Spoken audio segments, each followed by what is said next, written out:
So in Dragon Ball Super, the Multiverse Tournament, Jiren and the other universes have been tearing it up, especially Goku, Universe 7, Universe 6, but the biggest thing that is being overlooked right now is without a doubt the two Xenos. Now originally there weren't two Xenos, there was only one. The second Xeno came in from the Future Trunks timeline, and ever since then there has been two Omni Kings, and it hasn't really been that bad. You would think that two people who are in charge of so much and have equal power, there would eventually be some kind of conflict, but so far there hasn't been. These two Omni Kings are in charge of everything. Every universe, every god of destruction, every angel, it all comes back to the Omni King. But when you are the king of everything, it's kind of hard to share that title with someone else, even if it's another version of you. The Tournament of Power isn't just another tournament. There is so much more going on, not just with the eradication of each universe, but it's more than likely that it won't just end with each universe being destroyed and one surviving.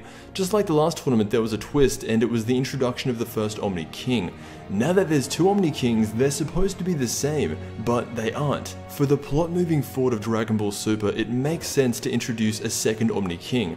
Right now, and for the past year, it has been established that no one's power can come close to Xeno's. So by bringing in another version of himself, in a way it brings back what little balance we had, meaning that if one of them ever does something really bad, for example erase the wrong universe, then we could actually see some consequences for him. It is worth mentioning that if these Xenos thought the same and were the same, then there would never be any conflict, they would agree on everything. But there have been signs ever since they first came in contact with each other that they are not identical. They have a different dominant hand, and that might not seem like anything at the moment, but what that means is that it has been very clearly pointed out that the two Xenos have differences, and no matter how small they are, it's planting seeds for what could eventually become something really big.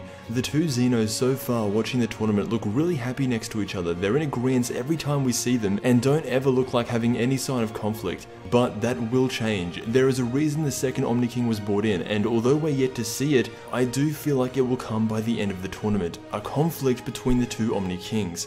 The opening to Dragon Ball Super shows a red Xeno and a blue Xeno, both on opposite sides to each other. Now, never look too much into an opening, but red and blue, they're not opposites on the color spectrum, but there is major symbolism for good and evil with those colors, and right now, that's what I'm thinking with the two Xenos. Anyway, let me know what you think. What is the real reason for having two Xenos? I want to thank you so much for watching, and I will see you in the next Dragon Ball video.